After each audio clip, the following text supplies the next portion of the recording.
Oi, gente. Então, hoje vamos conversar um pouquinho sobre a utilização de séries temporais interrompidas no R, tá? Então, primeira coisa, os pacotes que a gente usa. Então, aqui eu vou usar o Casual Impact, é um pacote bem interessante que ele permite estimar o impacto de uma quebra, o que é que aconteceu antes e depois dessa quebra. Vou usar o Genital, que é um pacote geral só para organizar os dados, as variáveis e tal. Basicamente, vou usar essa função dele aqui, Clean Names. Vou usar o ReadXL, que é um pacote para a gente ler dados do Excel para o R. E outro pacote importante, né, assim como Casual Impact, para a nossa temática de hoje, é Structural Change. Então, esses dois pacotes aqui, eles são os responsáveis, este e este, por a gente fazer análise das séries temporais interrompidas, tá? E vou carregar o Tidyverse de maneira geral para a gente usar algumas coisas dele.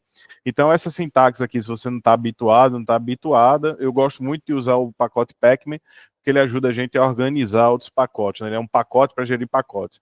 Então, com a função dele, Pload, você consegue criar uma configuração na qual, se o pacote não tiver instalado na sua máquina, o R automaticamente instala. Se ele tiver, ele só carrega e permite que você use essa sintaxe aqui de vetor, sem aspas, sem nada. Ele tem uma série de funções que ajudam bastante a gente. A base que a gente vai utilizar hoje é uma base de consumo de energia em Pernambuco, é uma base oficial, né, de dados abertos, que está lá no site da Condep Fidem. Então, a Condep Fidem é a agência, né, como se fosse o IBGE de Pernambuco. Ela tem diversos dados abertos, a gente vai usar um deles, que é o consumo de energia em Pernambuco. Como esse consumo de energia tem muitas variáveis, eu vou pegar apenas o consumo rural, tá ok? Então, a base ela já está pronta. Se você quiser, você pode pegar lá no nosso GitHub. Eu vou importar aqui usando a função read Excel, né?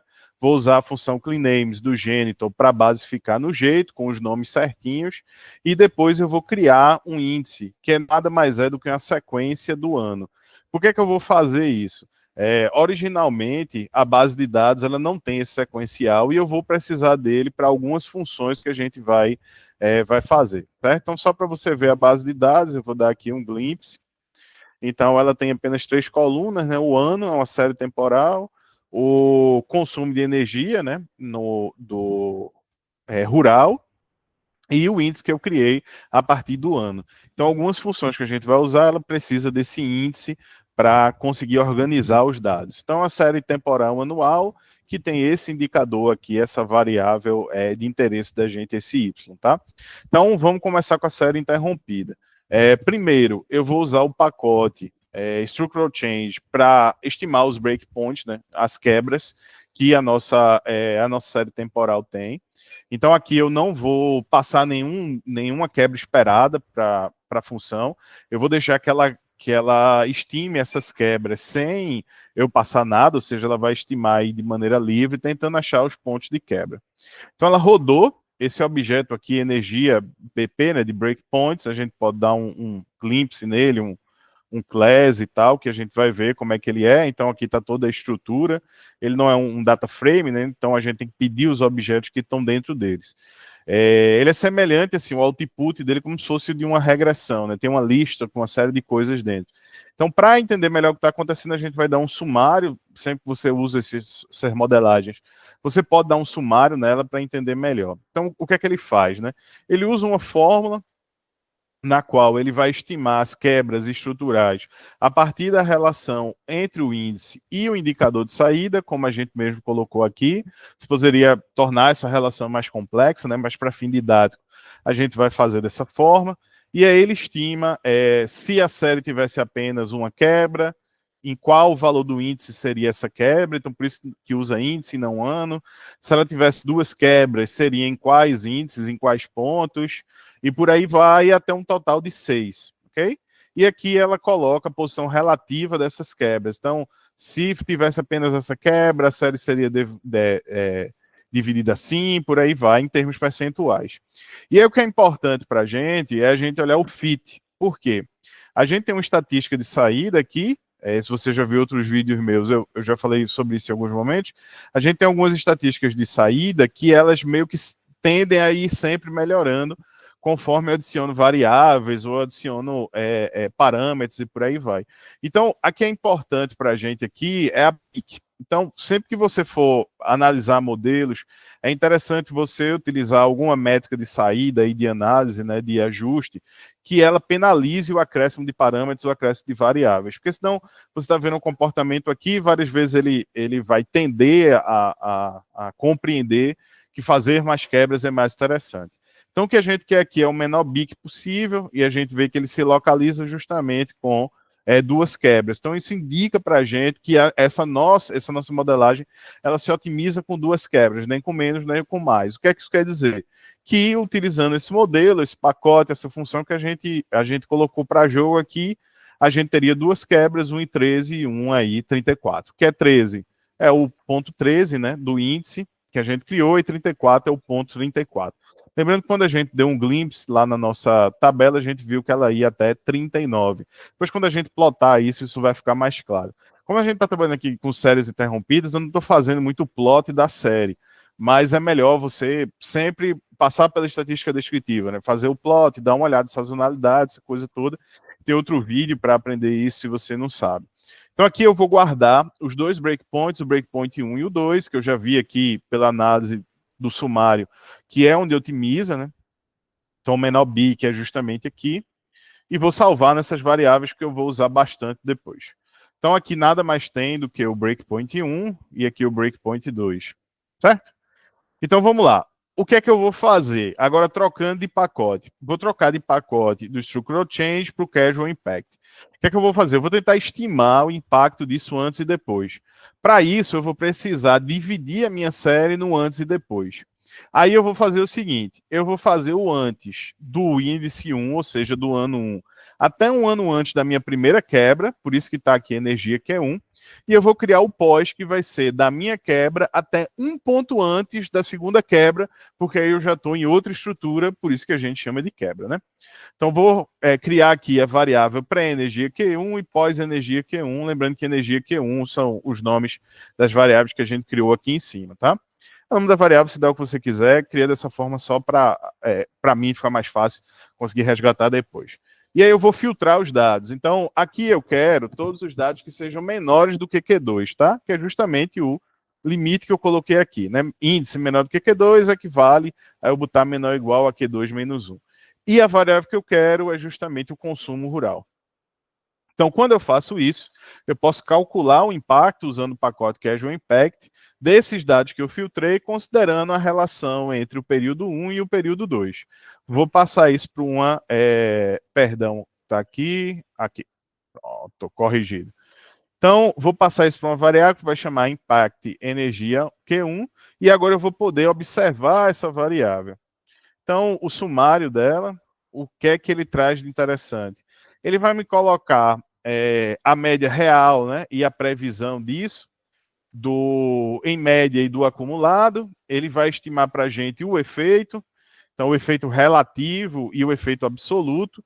Então, qual teria sido aí esse aumento, né, na série temporal, comparando esses dois períodos, e ele vai dar a probabilidade de ter um efeito causal. Então, isso é bem interessante, porque a gente consegue ver a tendência do efeito acumulado. Então, se essa série continuar assim, ela tende, em termos absolutos, a acumular esse total aqui, e ele estima para a gente qual a probabilidade de não estar havendo ali uma relação de causa e efeito, né? Não está havendo uma quebra. A gente pode também colocar aqui o plot. Então, esse plot é bem interessante, ele é nativo do pacote. Também outra dica que eu dou, sempre que você criar esses objetos, essas modelagens, use o sumário, use o plot, porque normalmente tem. Então, ele vai mostrar a série original aqui para a gente, como é que seria o comportamento da nossa série original. Ele vai colocar ponto a ponto para a gente poder comparar também com o valor de referência, que é o que está aqui em cima. E por fim, ele vai trazer um gráfico do cumulativo, né? Então, essa série, se ela continuar assim por diversos períodos, ela tende a ter um efeito acumulado que chega nessa magnitude aqui, ok? Então, ele representa de forma gráfica o que a gente viu ali no sumário. Agora, eu vou fazer a mesma coisa para a segunda quebra. Então, vou colocar aqui, lembrando que a gente sempre começa com 1, né? Aqui, ó. Sempre que a gente vai criar esse pré e o pós. E qual é a diferença? É que como aqui eu queria até um ponto antes da primeira quebra, eu vou colocar a primeira quebra menos 1, mas aqui eu quero a diferença entre as duas. Por quê? Porque eu estou querendo a segunda quebra, certo? Então eu vou fatiar os dados de maneira diferente. A mesma coisa aqui embaixo, eu vou botar da diferença entre a segunda quebra e a primeira até o limite, já que eu só tenho duas quebras. Se você tivesse mais quebras, você iria repetindo esse processo aqui, tá? Então eu vou criar os dois objetos novamente e vou filtrar o meu dado. Lembrando que aqui eu estou comparando, né, diante da primeira quebra até o final. Então eu vou botar da quebra mais 1. Ok? E por fim aqui eu vou novamente gerar o objeto com o impacto causal. Aí aqui eu vejo sumário, veja que diferente da outra. E quando eu plotar a série toda, isso vai ficar muito claro. A tendência da segunda quebra é de diminuir, é de subtração, certo? Aqui está o acumulado, está o absoluto, percentual e relativo, e a gente pode ver isso também no nosso plot. Então perceba que se a gente continuar com isso, a nossa série ela tende a cair, né? Ela estava subindo e ela tenderia a cair, ok? Então a gente vê aí essa comparação gráfica do que está aqui na estatística, certo? Agora vamos ver como criar um gráfico customizado, bem legal para isso. Primeiro a gente vai usar o fitted, então a gente vai criar como se fosse uma predição disso, tá ligado? Uma previsão. E a gente vai criar um data frame que ele vai ter o valor previsto, ele vai ter o valor real e ele vai ter uma medida de tempo que a gente vai chamar de ano. Então eu criei esse data frame aqui, ó, tá vendo? Ele nada mais é do que o real contra o previsto. Lembrando que o real, ele é, como está aqui no gráfico, né, do Casual Impact, ele é point-wise, né, ele é ponto a ponto. E, evidentemente, quando a gente traça a reta, isso dá uma certa suavizada. E a predição a gente vai fazer em cima desse valor suavizado, vocês vão ver depois no final.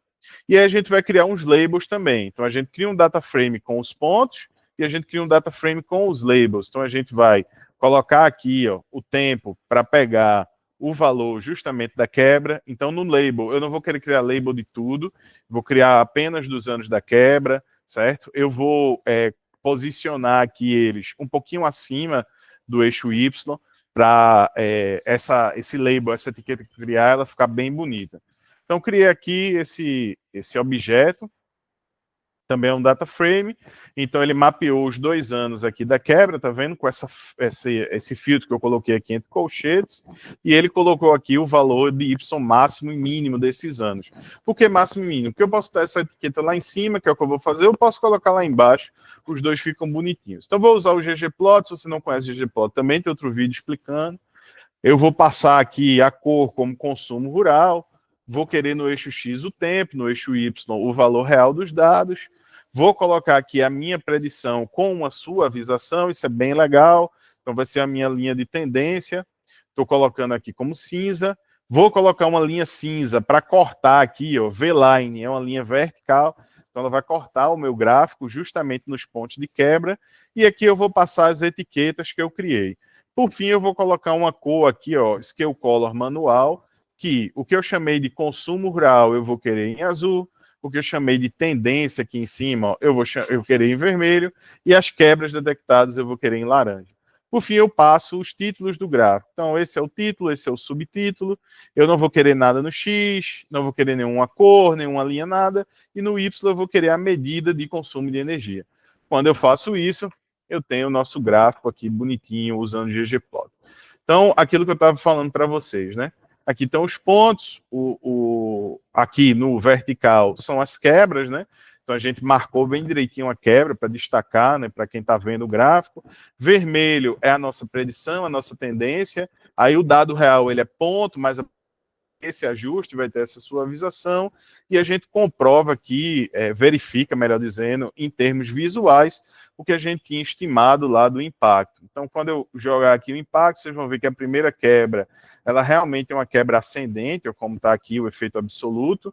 Então, se a série ela viesse por aqui, né, ela teria uma linha mais ou menos aqui, ela subiu de patamar e chega a uma classificação aqui em cima, e ao mesmo tempo o segundo, eu vou resgatar aqui o sumário, o pacote ele estimou que o segundo efeito, a segunda quebra tinha um efeito negativo. Então, de fato, né, se essa quebra de 2018 ela não acontecesse, continuaria assim, como a quebra aconteceu, eu tive uma inversão aqui de sinal. Então, a primeira quebra ela gerou uma aceleração no crescimento e a segunda gerou uma inversão de sinal. As duas coisas estimadas pela metodologia que a gente fez, inclusive com a probabilidade estimativa.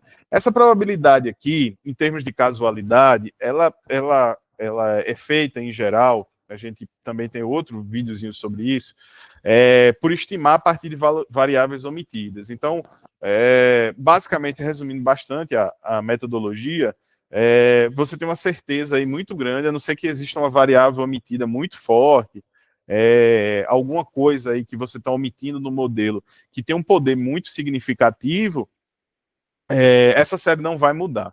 As quebras da série serão essas e essas relações de causa e efeito das quebras serão essas, tá? Então isso é muito importante, você fazer alguma análise, a gente chama isso de análise de sensibilidade, para você saber se o seu modelo ele realmente é robusto, ok?